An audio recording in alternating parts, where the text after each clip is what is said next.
يا رب، يا رب يرضى عنا، يا رب، يا رب يرضى عنا، يا رب، يا رب أنزل علينا من بركات السماء وأخرج لنا من بركات الأرض. اللهم احفظنا يا رب في أمتنا، يا رب أصلح أحوالنا، يا رب، يا رب ارفع عنا البلاء والغلاء وارفع عنا المحن، يا رب، يا رب ما وعدتنا به على لسان نبيك محمد صلى الله عليه وسلم من الخير والعطايا.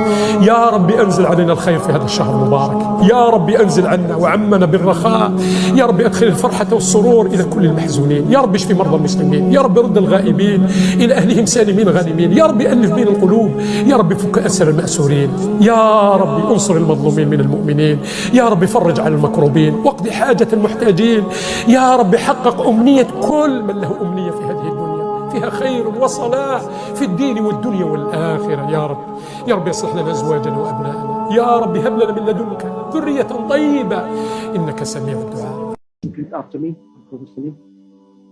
أشهد أن لا إله إلا الله وحده لا شريك له وأشهد أن محمدا رسول الله.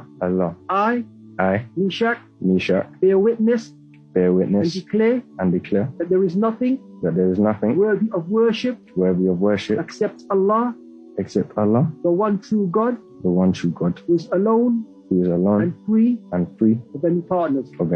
And I, Meshach, bear witness and declare that I believe in all the prophets and messengers of Allah, and that the last and final messenger of Allah is Muhammad. Takbir. Takbir.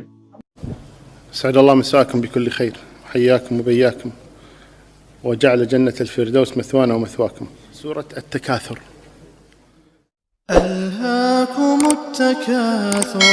ألهاكم التكاثر. ألهاكم يعني شغلتم بهذه الدنيا ولم تنتبهوا